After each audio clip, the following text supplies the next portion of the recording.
2 nights ago was Packers versus Seattle. Ah. And I'm not a big bettor. We make some bets on the show. Welcome into the 5-10-5 show, the final of 2024, but not the last one ever. Justin will be back unless he hates us. No, this is a blast. And speaking of the Packers and Seahawks, there's a couple of Hawkeye strength and conditioning coaches there. Ben Schumacher, who was at Iowa back in 2011, 2010 as an intern, and then Grant Steen, the former player who now is a strength coach for Seattle. Yeah, I don't know Ben. I've never heard of Ben. But Ben Schumacher, yep. But Steen, I've known about for a long time, and honestly, I don't know why we haven't had him on the podcast. He He'd follows love to us. be on. Yeah. Yeah, he follows us and for a long time. And yeah, we need to have him on. Gonna have a nice thick episode today. Let's do it. Didn't have one last week, so I've got some stuff built up. It's bowl season. I'm excited to get Coach Lima's opinions on several things today. But yeah, I was making a bet on that game. The Packers are good. Are they? Did they win? Yeah, they won. Okay. With that response, I'm going to assume that you don't really watch a lot of NFL football. No, the kids in the family take priority. Yeah. I'll watch if they want to. Like right now, Everett, my son, loves the Detroit Lions. Of course. Like, the Lions. It's like 10% of their active roster is Iowa guys. Really? Yeah, Jack Campbell, Laporta, Neiman.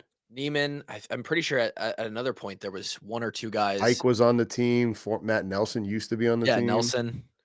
It's crazy. That's awesome. I got all the Iowa guys. But I'm the same as you. Like people make fun of me. The running joke on the main show for this whole brand is like, oh, Kluver runs a sports podcast, but he doesn't watch sports. It's like kind of true. Like I watch. I'll just get shit on this. It's okay. People know. I watch Iowa football. Never miss a game. Obviously, probably won't for definitely as long as I do this show. And then the next most consistent sport that I watch is probably Nebraska volleyball.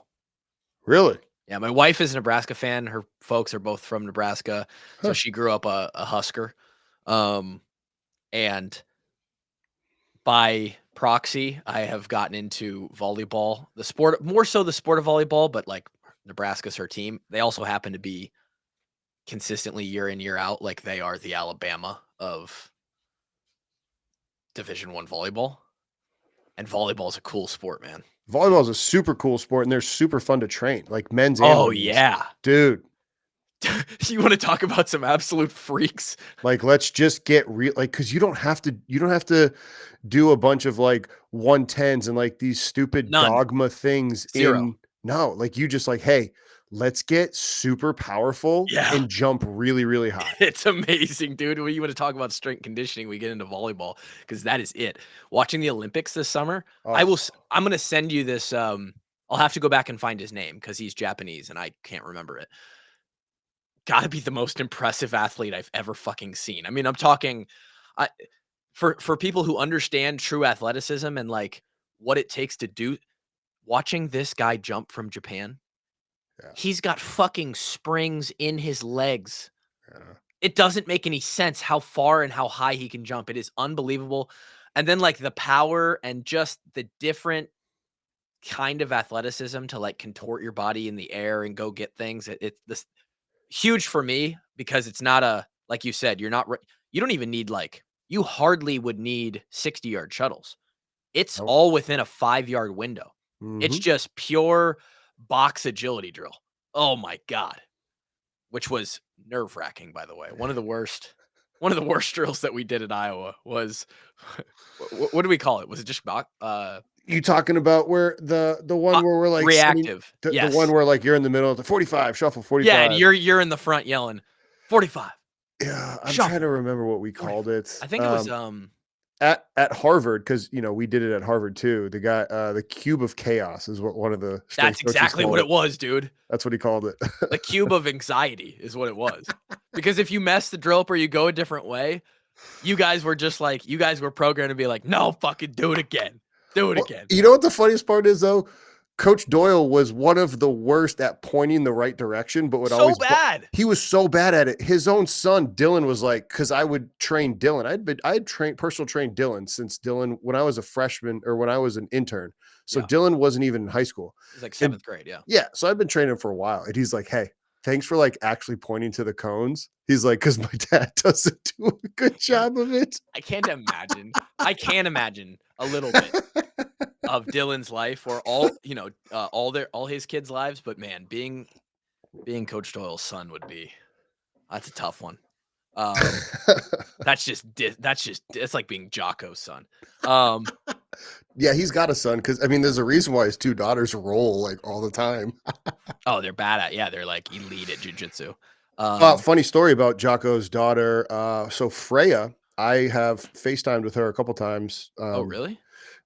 So we connected back when NIL first started, when I was at Towson, talking about doing Jocko stuff, either at Towson or through me. And so I set up a call with her and a couple other people in the company. Or Freya was the one to initiate it because I sent a message. I was like, hey, I got the DEF stuff everywhere. Like I literally put discipline equals freedom in the cover of my dissertation. Like I've been a DEFer ever since I read the book. And she's like, yeah, let's hop on a call. Da da da da da. That's amazing. Yeah, I think if I'm religious to anything, it's DEF. Discipline equals freedom. That's how I live my life. So good, man, juice me up. Justin was in here 8 minutes early today, just waiting for me. It's like, all right, well, let's fucking go. Volleyball is the coolest thing, but I don't watch NFL. Like, nope. I just it's not going to dictate my life because at sports, and here's the other thing too, like my dad will text me and be like, oh, did you know that? Da, da, da. It's like, cool, these teams are playing. But for me, the only teams that really matter are the ones that push the needle forward and allow the financial stability of my life. Like, can I pay my bills? So for a while, my favorite team was Towson. And before that, it was Iowa. You know what I mean? Like, that's just how it goes. Yeah. And I feel the same thing with the kids. It's like, am I really going to watch an NFL game over like playing with my kids on the floor or like playing some, like it just doesn't make any sense to me. And it's like no judgment to anybody who does do that. But for me personally, I just like, I can hardly pull my phone out and feel good about like being on my phone in front of my kid. I like sitting there and watching a game is like, what am I doing? Anyway, end of the year show. It's the 17th as we record this. This is going to come out 2 days later on Thursday. This is actually working as the main episode this week, Justin. So holy cow. Yeah. Wow. Yeah. Wow. This is the 5-10-5 show, but it is like the main show coming out on Thursday. Wow. The guys are in bowl prep right now. And really the entire college football world is in chaos, bro. With I don't know if I've asked your opinion on that. What do you think about all the current state of NIL and the portal and all of this? I'm going to start it all by saying I'm in favor of the athletes being paid. Yeah. I will then follow it with, I am not in favor of a world where every athlete is a free agent at the end of every single year and there's no salary cap and none of it. You cannot want to be paid like a professional, yet not held to the same standards as professionals. So I dislike all of that from the CEO standpoint. From the strength coach standpoint, I hate seeing athletes transfer, never having stable training, and then the strength and conditioning coach is then going to be held liable for the athlete if they don't stay healthy. So it is a flawed model in multiple ways. I am for athletes being paid. I am for strength coaches getting paid. Strength coaches and the assistants need to get paid. Marcus Freeman just got paid at Notre Dame. I really hope that Lauren Landau got the same 4-year extension in the same contract and the same, what's the word I'm looking for? Like continuity, safety for him. And I hope it trickled down to the assistants because shout out to KF. What KF did for us slappies, as we called it, he gave us the same 10% bowl bonus that everybody else got. And he didn't have to do that, but he wrote it in to make sure that the administration did that for us. Shout out to KF for that. Shout out to Doyle for trying to continually give us raises and make sure that we were being taken care of. We didn't get paid as much as we could have, but he still did things like that. KF took care of us. You got to let these coaches have some stability so they can pour into the athletes better. I didn't even think about that. not liability, but when athletes get hurt, who are they going to blame? Us. Yeah.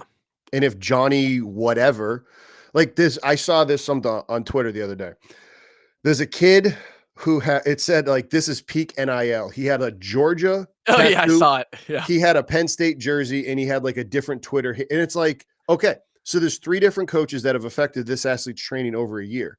Mm-hmm. Now people can be like, well, we've got a really good strength coach. And it's like, okay, we're going to get him ready in 6 months. Tyler, if you and your wife wanted to have another kid and you tried really hard, can you have the baby in 4.5 months? Like, we're going to try twice as hard. We are having a kid in 6 months though. Hey, congratulations. Yeah. But like, okay. We announced that. It's not new news, but it's maybe to the podcast that people haven't heard. You can't be like, hey, babe, I need you to try really, really hard. And we're going to have this baby. Like, let's push this thing out in 3 months. Like, can you cook this thing in 5 instead of 9? Like this and to the listeners out there, the reason I'm so passionate about it is it takes time to make physiological changes to bones, tendons, ligaments. Like, again, you can want something as much as you want, but the baby example is perfect. It takes time. So for these athletes to be jumping in here and let's call it what it is, when they leave one school and go to the other, they're not going to do anything. You know how many times I heard kids tell me that when they would go from P5 down, like one kid, Rick DeBerry, loved him. He came from Oklahoma here. We had a great relationship. Day 1 of camp, he's like, hey, coach, I ain't gonna hold you. Exact words, coach, I ain't gonna hold you. I didn't do nothing. Once I left Oklahoma, they wouldn't let me train there. I didn't do nothing. Like, and again, Rick is not, I'm not saying it because like, oh, Rick, you're a fool. No, he was honest. And then it allowed me to then be like, all right, I can't be foolish with you. Let's make sure that we don't burn the cake, right? Because it can't be at the same time like, oh, well, no, like you got to still cook it the right way. And Rick stayed healthy that 2018 year.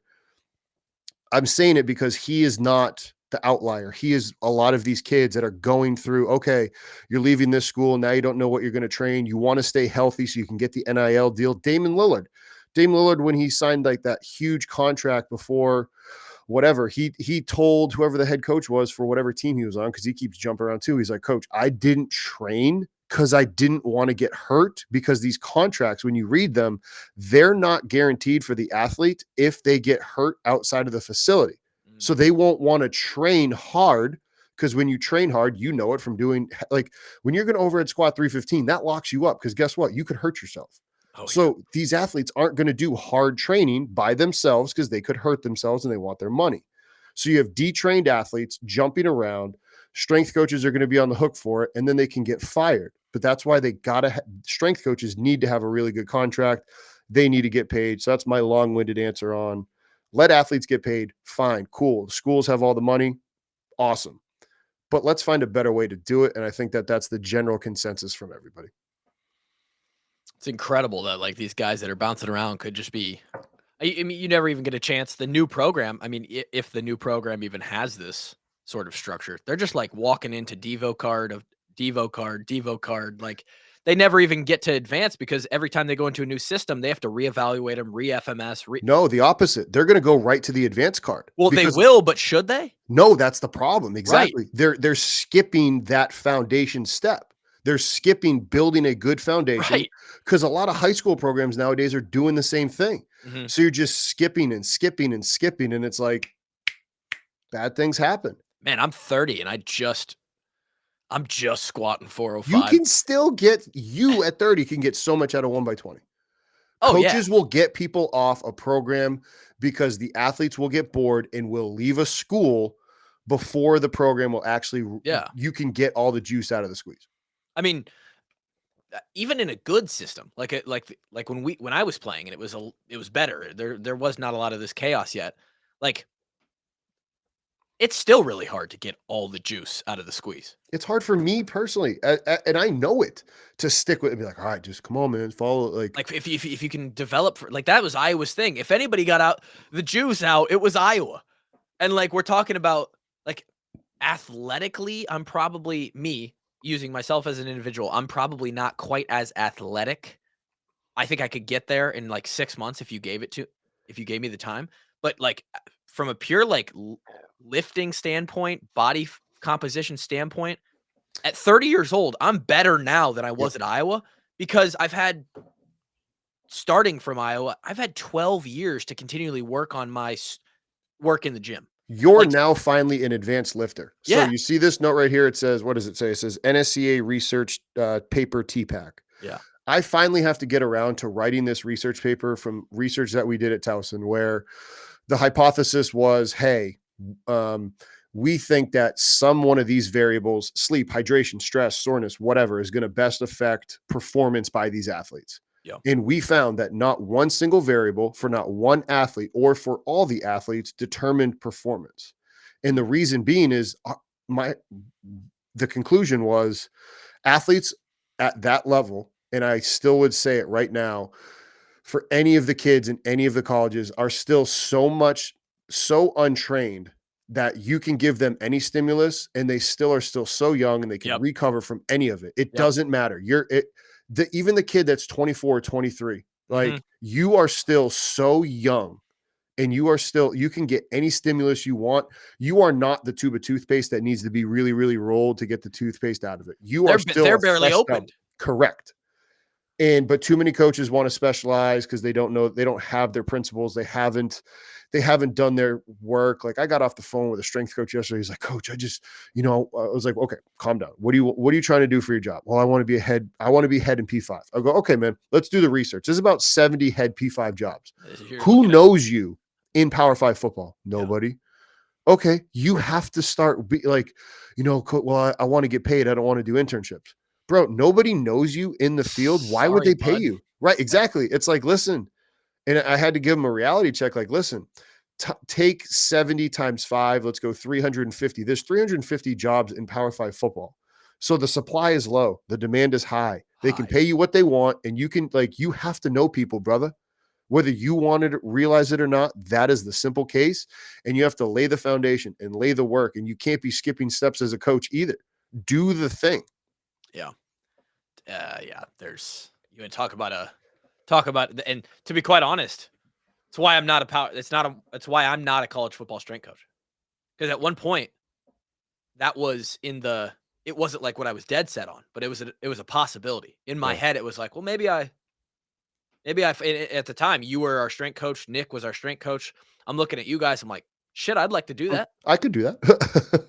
The problem is I was in a spot where by the time I was done with school and I was able to go do an internship or something like that, I was going to be 23 years old.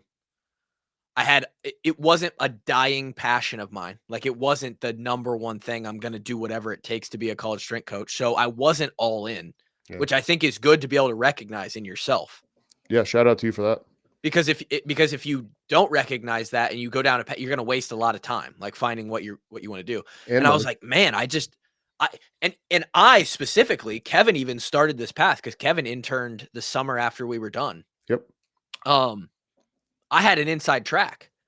I was one of your guys' athletes. I was in the Iowa program. I could have immediately, if I wanted to, I'm smart enough, new enough, whatever, to intern, probably get an assistant job very quickly. Yep. I mean, Mark was elevated. Mark did it. Yeah. Yeah. Mark he's much smarter and better than me at everything. But like I could have done it. Correct. And it was still going to be, if I was really, really incredible, it was still going to be 5+ years until I had a big time or even a head job like you had at Towson or like Nick has at Elon. It was going to be 5 years at least.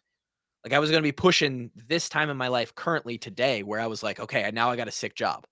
And I was just like, I don't know if I want to commit to that. And it's just the strength world is a time under tension world. You gotta put in the work there. And getting back to it though, again, you got all these athletes that are truly foundational, that need the foundations, that are not advanced, and they're jumping around from advanced program to advanced program. That's why it's a mess, and the product is bad. It's got to take, like, you need an Iowa, you need a Clemson, you need these schools to be like, no, we're not going to play that game. And then them to have success. So other people want to just copy and paste that because you want to talk about having a good product, like a good and that's why Iowa football was what Iowa football was, and beating, Big Ten teams and beating the Ohio States. And like, we need to get back to doing that.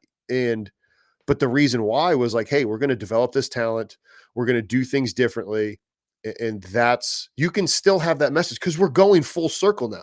right? Like these schools, they're going to be maxed out with what they can legally pay somebody, and the McDonald's bag of cash is going to come back. Yeah, like, here it comes, you know baby. what I mean? Like we're back to full circle. Like I'll never forget. And I'll just drop names because I don't think it matters at this point. But I don't know if you know who Rosh Pierschbacher is. yeah. Cedar Falls. Yeah. Right. Class below me and Ike. Yeah. Ike's buddy.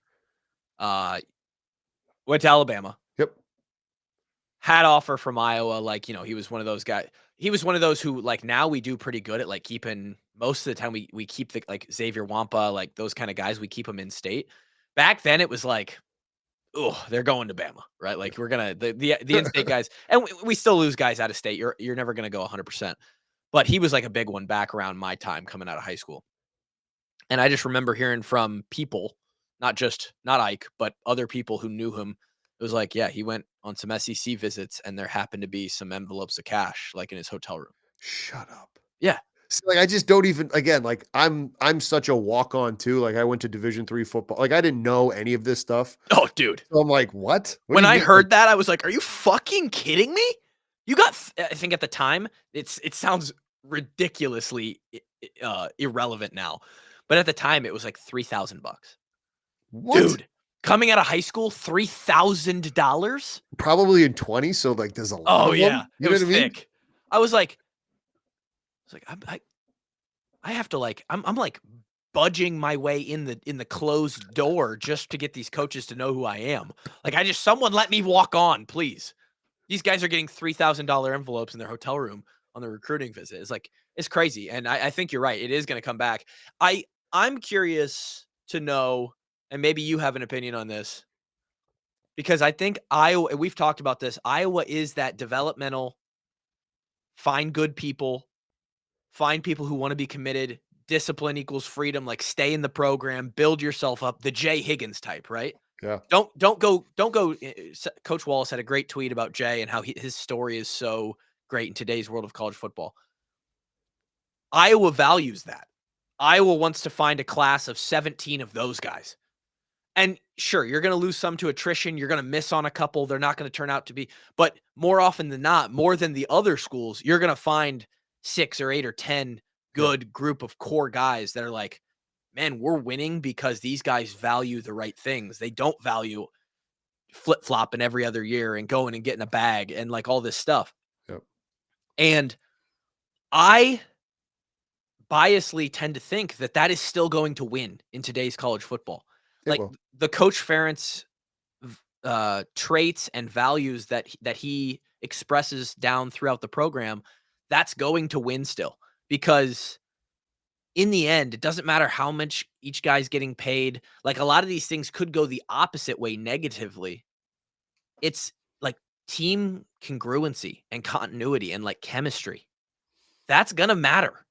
Like flip it on its head. Flip it on its head real quick. You're a player. Yeah. You're not a player anymore. You're a contracted person to perform. Let's say you don't want to move on. You want to stay, but you chased the bag and now you aren't performing on the field. Yeah. Guess what they're going to do? Yeah. Cut you. Yeah. And now you are out. And now you're like, so flip it on its head, because that's eventually going to come where it's like, hey, you're not in the 2 deep and you're not on special teams. You're gone, bro. And so now you don't have that continuity. And that's where, like, we talk about the 4 Ps at Strength Coach Network: pay, personal life, career progression, sense of greater purpose. If you're only paying people a lot of money, they will leave for less money to have 3 of the 4 better. So you just flip it on it. Hey, kids, you're not going to get the same amount of money here, but guess what? You're going to have a great, like, you're going to be a celebrity around town. You're going to be able to have and you have to, from studying like CEO and business books, competition is for losers. You don't want to compete in the same game that everybody else is in. You want to be in a blue ocean. You're not trying to go fish where everybody else is. Like, you want to find where there's not competition. You want to have a monopoly. So you just flip it on its head and be like, hey, yeah, we play college football, but look at all these, like, that's why we bought the facility and made what we did, because it's like, all right, we can't compete with location, but if we have a sweet facility and we can have a sweet sense, like, you can have a sweet life, like, and you just flip it on its head that way. And that's what you sell to recruits and to moms and dads and go that way. I think of it as this: in And here's the analogy. A lot of people think that the calories you burn in a workout, like we're talking just general, everyone wants to be healthy, exercise. Like, how do I consider my health? People think that the workouts are so important, right? Like, oh, let's say you work out an hour a day every single day, 60 minute, one out of every 24 hours. That other 23 hours is real fucking important. How much you sleep, the kind of food you're putting in your body, how you recover. It's in fact way more important how you recover and repair from a workout than the actual stimulus that you give yourself. And it's the same thing with this with college football. Is like, yeah, the money and the fame and whatever, that's the 1 hour out of your 24 hours a day. But like when you're chilling with your boys, are they your boys? Do you even have boys? You've been there 3 months. Like, you don't even know these guys. How's the team chemistry? You guys go out to eat, or y'all just like sitting with your 40 grand a month, but you're all alone in an apartment because like there is no team. Like 17 guys all came in from different places. You haven't even had time to like create friendship. Like, that's the other 23 hours a day within a college football program as a Division I athlete. And like that stuff matters and is, like you said, people will eventually care about that stuff more than the top end stuff. So I don't know. I just think KF is going to move on at some point, but hopefully they bring in Wallace or Woods or somebody that's got the same mentality and they're focused on people and values. And on the front end, it doesn't look great because the recruiting class ranking, it's not going to be as good. It's not going to be as sexy. We're not going to get the same guys in the portal, but there's a reason that we have 6 consensus All-Americans in a row in the last 6 years. And we have all these NFL guys, and you see the charts online of Iowa produces more talent than 80% of the SEC schools, and they're like 6th in the country in NFL. Why are they never as good? Why are they never winning national championships? Is because we produce that and we get 1 or 2 to get to their senior year, and they're that single player or that those 2 players are incredibly important to our team, and we don't have 10 of them. We don't have that talent or that production out of 10 or 15 guys, but we get 2, and they're consistently always going to be there. There's going to be 1 or 2 of them there, and I don't know. It's going to be interesting. McDonald's bags are coming though. Amen. You tweeted at me. We're going to take a quick detour. We had a guy that was pretty good at running back this year. You tweeted at me that the next Riley Moss opportunity walk-on is coming from Ankeny. And I saw this kid. Obviously, my cousin was the quarterback, so I was checking in on stats, seeing updates all year from Ankeny Centennial. This kid is he's pretty good. This kid can play football. And like, to the whole thing about the recruiting and rankings, it's like, all right, that all happens, but then it's like Dion put it best. He's like, show me who actually plays based off of it, who leaves, who, like, the analytics on your recruiting class, it completely needs to change, because the same thing is going to happen with Brayden. They're going to come in. I don't know if Brayden's going to do a gray shirt, but let's say he does. Even if he doesn't, there's going to be kids that come in, right, that transfer in and they go to spring ball. They're not going to be the guy, and they're going to leave. And scholarships are going to open up. There's going to be opportunities because they're going to, again, just leave, and they're trying to find, and they don't want to play, and they don't want to work hard. This kid, Brayden, has NFL blood. His mom and dad have raised him right. So again, his name is Brayden Jackson, I think. Brayden Jackson. So Fred Jackson's his dad. Fred Jackson, he was pretty good. Dude was a dude for the Bills. So time. Like, he's already won the genetic lottery a little bit. Mom and dad have their head on straight, raised him right. He can return kicks. He can return punts. He runs the ball super patient, like Le'Veon Bell, like Caleb Johnson, but has the speed to break it away. Like, when Josh Allen played on Wyoming, and we played Wyoming in 2017, Josh Allen was head and shoulders better than everybody else he was on that team with. So yeah, sure, maybe the Wyoming didn't have the success, but he was still that talented. You could tell too. Correct. And like Brayden, like he loves his teammates. He, like, if you watch how he celebrates, he doesn't celebrate by himself. He celebrates with his O-line. He has fun doing it. He's as big as Caleb. Like, this kid is tall, You get him in the Iowa program where he's going to have the nutrition all around him. He's going to have the structure, and he had structure with mom and dad. I'm telling you right now, this kid's going to be on scholarship, just like what happened with Riley. He's got an NFL future. I'm telling you. His dad had a pretty decent career. Right? 2007 to 2015. He played for the same team the entire time, the Bills, until the end. He had 1 year with Seattle. I pulled it up. 5,700 career yards in the NFL, 122 games played in, 30 touchdowns. Bro. I mean, that's my point. So it's like, career. And the fact that Iowa was able to get him as a PWO, like he's got an NFL coach teaching him, like let LeVar teach him how to return kicks, return punts. Like this again, they got a steal in this draft, and they'll wind up having to pay him on the back end, which is fine because you don't want you want that. Correct. You want to pay somebody to stay. You don't want to pay that's somebody I had. That's my new motto, I think, in the current era is get guys who you have to pay to stay so that you don't have to pay somebody else to come. And this is where so we can spin this back to strength and conditioning. This is how strength and conditioning coaches can be a value add to the sport coach is we can make sure that you don't spend $5 to $10 million on somebody that you shouldn't. Because we can help you identify talent better, because the worst thing to happen now is missing on a 5-star, because now you're paying up front. It's the worst. And you can't, so you have to be much more thorough. And with a well-run strength and conditioning program, when you have your prospect camps, instead of just doing your traditional tests that you've always done, what you just do is you have them on campus, you're allowed to do the things. Cool. Now you run your 10-yard sprints, you run your max Vs, you can do force plate jumps, you can do all the same things that you do with your guys. And now you're building a profile database of saying, hey, coaches, you like this person. Cool.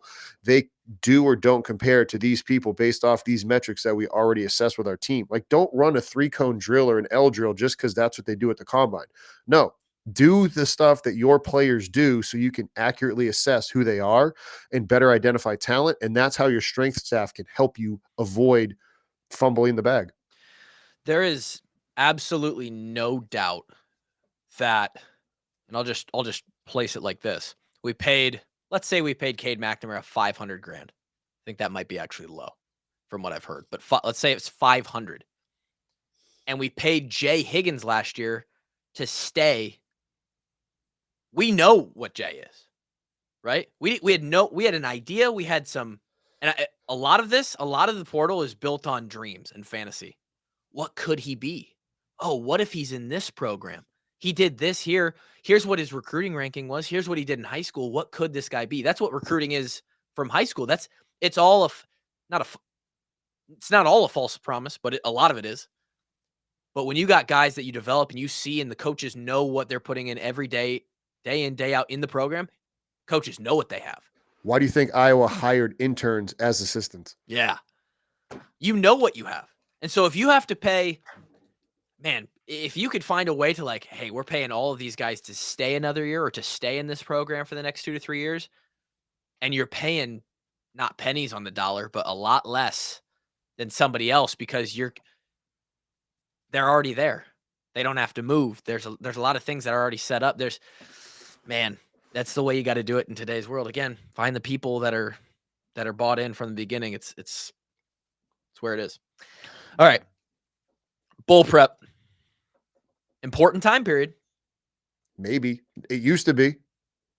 But like, seriously, if you look at the old model of like, hey, we're going to see who we have going into the spring, you might not even have those kids anymore.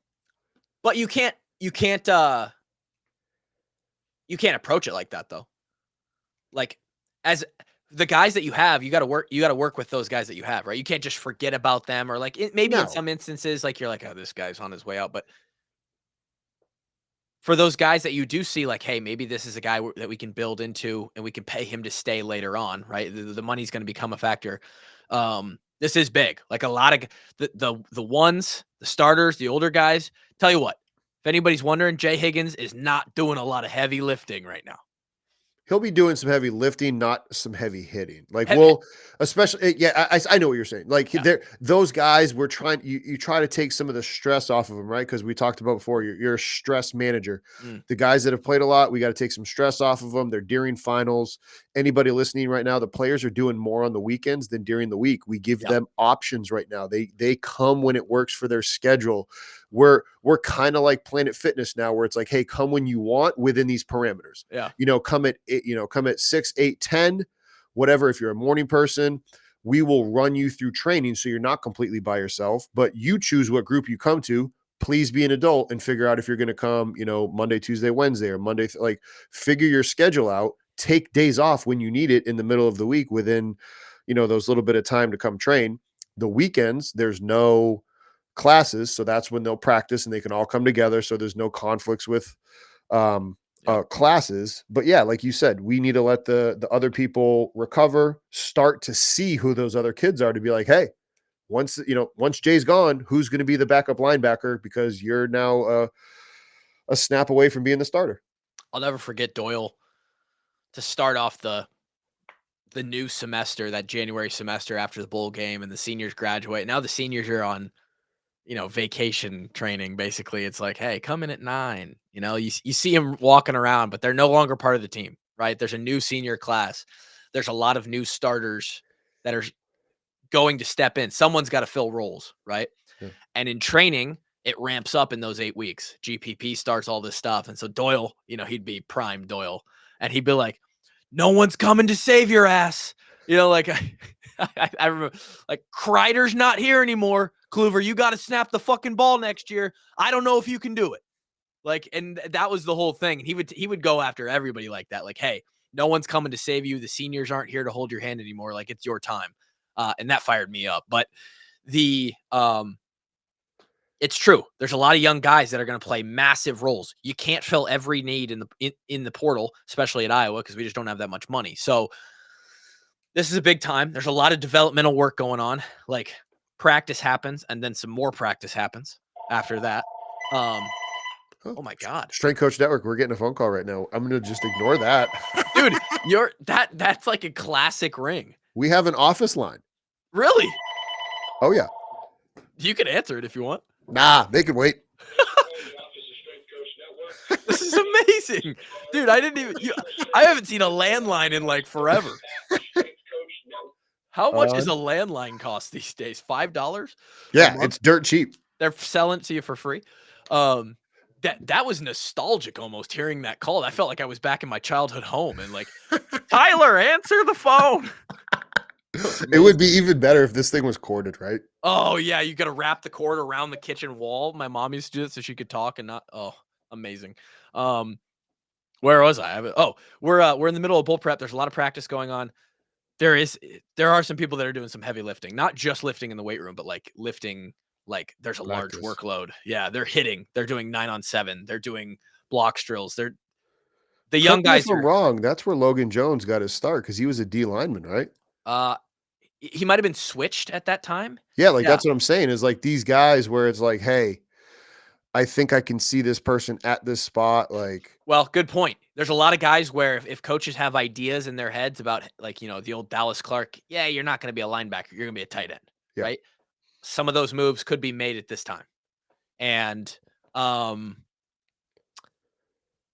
the lifting in the weight room, do you guys enter a new phase here, or are you finishing up like the in-season phase? You're still progressing through those? So in-season's done. This looks a lot more like camp. Okay. Just because, remember, for the listeners out there, it's very simple and it's very inverse. If practice is doing a lot, we do less. Yeah. If practice and games are less, we go this. So again, yeah, you're not playing as many games, but practices are longer. Like he said, the hitting gets more. So it's a little bit of that hybrid model where, yes, you're kind of in season. Yes, you're kind of in camp because they're practicing and hitting more, but you're going to get them lifting a little bit more fresh because, like I said earlier, the practices during the week are a lot more few and far between, just because kids have, finals at different times. So it's harder to get everybody at one specific time. Yeah. outside of the strength conditioning, this bowl season is huge too because the year one of Tim Lester and the new offense. So these guys are learning a lot. It's gonna man, this offseason is gonna be exciting. There's a lot going on in the Iowa program. What does bowl week eventually approaches, comes up, and this is where I want to finish with this episode. This, sort of the final topic of today is there's a crazy thing that goes on yearly for a team that makes a bowl game that no one really knows about or cares about. It all falls on the shoulders of like the support staff and the assistant coaches.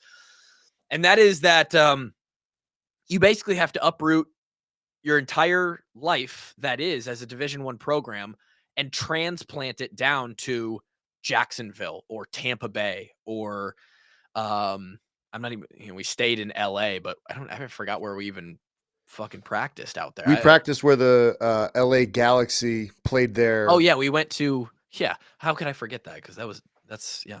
Or New York. We were on like Fordham's baseball field is where we practiced, like ice cold. Great. It was really prepared us for the game. Actually, it was very similar. The entire like equipment. Where do you guys even start? Where like, let's say you have a full week. You have 7 days, right? You get down there 7 days ahead of the game. Where does the strength staff even start in your head of how much are we taking down there? I'm sure obviously you have to have communications with the facilities that you guys are going to, like, hey, what do you guys have so that we don't bring stuff we don't need, or we can bring stuff that you don't have and we want. Yeah. And then like, how do you approach it from just a like nuts and bolts? What are we doing? What does the training look like down there? I remember obviously it's very abbreviated. So yeah, what Yeah. we'll do is we reverse engineer a game week. So like you said, we'll try to whatever it is. Like, all right, let's say we get there a week before, 5 days before. You just again like, okay, if the game's on a Thursday, you now call that Saturday. That's game day, and Yep. then in a normal week, game day Saturday, Thursday is technically game day -2, 2 days before the game. Yep. Well, now you just apply that same model. So whatever we would do on a Friday, we're now doing Wednesday. Whatever we would do, like, and you just start backing it all up. So that's overarching number one. So we would understand what our game week looks like. Then at the bowl site, you try to make everything look as similar as possible. So on a Wednesdays in season, we would lift, then we would practice, right? That's how it would look. Okay. If we're at a bowl site, let's lift and then practice. Now, okay, if we're going to lift, we need to understand like what does the practice facility, what does the field look like that we're going to be at? What does the weight room look like that? Well, all that happens with the work and through the collaboration with Fed and Ben. Because once we know what bowl we're going to, they go to the site and they see this and they see that. So they're filming, okay, hey, Greg, this is the equipment room. Hey, coaches, this is the practice facility. This is the locker room. When they do that, they basically have a checklist of like, here's the 50 things we need to get eyes on. And like Correct. we have to assess and sort of audit the situation, and then we take that back to Greg, to the strength staff, to Coach Ferentz, and then what a fuck. I mean, that is what an operation. Right. So then now we know, hey, this is what the weight room looks like. All right. They've got, Jesuit high school that we were at during the Outback Bowls Yep. got 8 racks and they got tons of dumbbells and they've got an area where we can warm up and then go in the weight room. Cool. That's going to be our operation. Hey, LA Galaxy, they've got great racks. We're going to warm up here. This is the function and flow. Cool.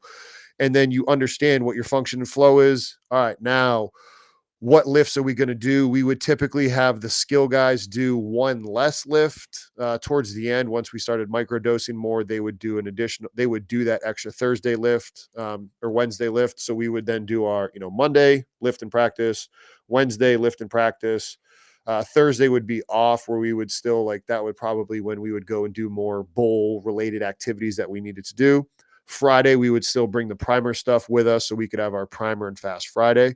And you just try to reverse engineer it all. Now, there were times when we went to the Gator Bowl, the Tax Slayer Gator Bowl, that weight room didn't have what we needed. So in the old facility, we kept some of those racks disassembled that we would literally put on the semi that would be disassembled in the weight room on day one of us. Or no, yeah, day one, we'd arrive. Day two, the strength staff would go and we would assemble the racks. We would just put the bars, everything that we needed, and Incredible. make our weight room in the weight room for you guys to have what we needed. It's a lot of manpower going through there. And you guys, so what was the smallest groups that we use? Because you can't rock a group of like 36 guys most of the time. So the way I remember it, it was like you guys almost cycled us through. First come, first serve a lot of the times because we would probably go after practice Yep. based off of like if the reality of it, like, hey, we're limited again based off of the facility that we have. We can't have everybody come in at once. Transportation to and from the practice site, like in terms of just logistics. Hey, we're gonna roll. The linemen are gonna lift after practice. The skill guys will go before practice. Yep. First come, first serve. And you guys would conveyor belt it where Correct. where like, okay, Justin, you've got the warm up, you're taking them through hurdle warm up or whatever, and then you pass them off to Cody. Cody's getting them into the Mini weight. banding them, Yep. whatever. Yeah, and it was like eight guys at a time, and it was just like down the conveyor belt. It really is a crazy operation for you guys listening. Um, I mean, you guys always did such a good job of it, at least from the player standpoint. There was always hangups and obstacles that everyone's sitting there, not just the players, the coaches. We're all just sitting there like, "Are you fucking like this is what we got to work with?" But that's because we're spoiled on a daily basis back in Iowa City, and everything's set up to be pristine and easy. Um, Yeah, we had 32 racks that you could, yeah, if you lift 32 racks, 3 players, like you could lift the whole team at once, 4 players per rack if you wanted to. yeah. Uh, and the coaches could jump in too if they wanted. Correct. DeMarco could snatch 315. Just let me fucking show you how to do it. Dude, day one that dude showed up to work, he was snatching 275 for reps. I thought it was 185 with how fast it was moving. He And then I still had to go does. out there. I was like, that's 275. Yeah, he still does. He sends me videos and like it's so stupid. He like hang snatched 275 for 2 or 3 the other day. I don't remember. He's stupid strong. Um, Nimble guy now though. Back then he was in a full on like Olympic lifting cycle. Like that was his thing. He was Nick focused on. DeMarco, when he first got to Iowa, didn't eat vegetables. He used to make fun of people who eat vegetables. I Like still don't. the closest he came was dipping his carrots in ranch or pouring ranch on like iceberg lettuce. God, me and DeMarco are so similar, other than him just being way more athletic than me. Yeah, the operation was crazy. And then as far as the lifting goes, a lot of it was like very explosive and like quick. It was like light. It was speed work. It was basically speed work. Dynamic effort as Yeah. much as we could because we didn't have like because remember we're talking about transporting weights, so we didn't have as many weights. And you talk about like so for our listeners out there, real quick, you can retain your strength longer than you can retain your power. Yep. So we don't have to address maximal strength 7 to 10 days away from a game because those training residuals will last 30 days plus or minus 10 based off of the research. Your speed and explosive power, you need to address it. Think about the use it or you lose it type deal. So because we need to use it so you lose it, we will then do clean snatches, jerks, whatever we decide, dumbbells, whatever. And we would do a speed squat without accommodating resistance. And that's how we would roll through it. And we would pair you guys like, all right, hey, Kluver, Kulik, and James Daniels all have the same weight on their squat. Cool. They're the 3 that are going over there. Kluver squats. They're watching, spotting from the side. Then Drake goes and whatever it is, Yeah. right? And that's how It we would would be pair you. we'd circuit it a little bit too if we had there's a lot of paired movements Yep. because then you could work with, you're working opposite or non um interfering muscle groups so you can get things done. Uh a lot of it was speed work. The other thing too with that is like logistically, you already have small groups, you don't have a lot of equipment, a lot of weights. If you've got guys loading bars to 315, 405 and beyond, that takes time to strip, reload all this stuff. So you just can't do that high strength stuff, heavy shit. And So to your conveyor belt point, hey, let's get these guys, start them on the warm up, start them on the mini band. Hey, they need to be off of like if we be done cleaning so you can go to your squats yeah, because the group on the mini band is going to come and clean. And then you yeah, go from right. And then now that you're done squatting, hey, go to the dumbbell bay and do your dumbbell movements because the clean group's going to squat. Like we just had to be very precise. yeah, But that's what fired us all up. Like look back on some of those staffs. Joel Welsh, director of strength and conditioning at Central Michigan. Nick DeMarco, assistant AD, director of everything at Elon. Oh, he's got the assistant AD title now. He's assistant AD now. I was director of football strength and conditioning, president and CEO of Strength Coach Network. Cody, assistant director at Iowa. Mark was a head guy all over the place, right? And that's in addition to Ray and Doyle. So it's like you had head guys that just weren't head guys yet. Yeah. So it gave us an opportunity to shine and lead and do our thing. I cannot imagine some of these other teams who, again, biased, but I just like our staff was a superstar staff, in my opinion. And some of these other places it just has to be a little bit of a shit show. I just cannot imagine.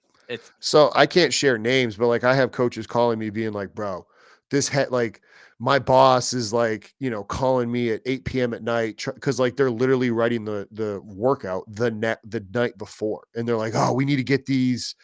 It's just like, how are you? And like, how are you getting paid what you're getting paid and being considered a gold standard in the industry? Yeah. Unreal. Well, we'll wrap it up there. Let this guy go do his actual work. He's got some more important stuff than this. We're going to bring Coach Lima back. I haven't figured out the schedule yet, but the Eichel and Lima shows did very well. I'm actually looking at the YouTube analytics, going over some end of the year analytics right now. And the brands, we've done some numbers. We've done some numbers. Coming up on 500,000 views on our YouTube channel. Jeez. Half of which it's been a YouTube channel for 13 years. It was the one I created in high school that turned into the Walk-Ons channel.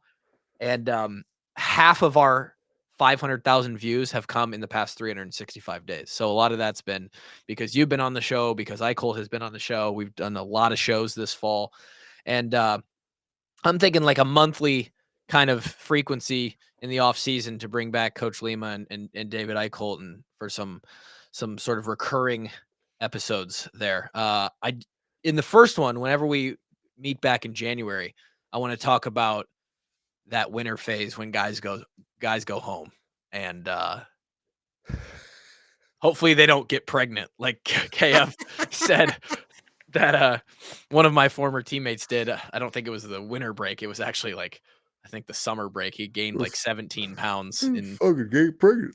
Oh, wait, a guy get pregnant? Okay, over break. So I mean that's one of the all-time quotes from Coach Ferentz. But that winter break or those breaks when guys get to go home for extended periods of time, weeks at some points in the year, is we get lift cards. But y'all don't do them. A colleague of mine. That's not true. You might have. I drilled those. Me and Kevin, guys like me and Kevin, it was like, oh yeah, what's on the lift card today, baby? And we added stuff to it, but most guys don't do them. Missy Mitchell Macbeth, a colleague of mine that works at Powerlift, she put out a tweet the other day that was just chef's kiss. Hope you're all putting final touches on your best training programs to send home with your athletes over break so they can do curls and max out on bench press at the rec for 2 straight weeks. It's facts. That's big facts. Can't even lie. We did a lot of that. Did a lot of benching, a lot of I personally, you know what I did when I went home? CrossFitted it? CrossFit, baby. Yeah. I went home and did CrossFit. The number of kids that are going to be like front squat, incline bench. Yeah. Front squat and what does that say? Rear leg elevated. Nope. Not doing that. Gonna curl and I'll hit one set of cleans. I'll do some sit-ups, some flutter kicks. I'm gonna do it with my shirt off and put it on my TikTok. Whenever we do the Hawkeye Championship episode, you have to wear your shirt and tie like we made the players do. I'll do that. You gotta get dressed up. I'll do that for sure. That's gonna be a huge episode. I want to do a big nutrition episode. A lot of things in the off season. We got spring ball to talk about. All that. Appreciate you joining us this year, Coach. It's been Thanks great. for having me on, man. We'll see Coach in another month or so. We'll set that up, get it going for the new year 2025. Until then, your next podcast that you guys hear from us is going to be a bowl game, a first round playoff recap / Iowa bowl game preview. So that's going to be fun. We will talk to you then. Until then, have a good one.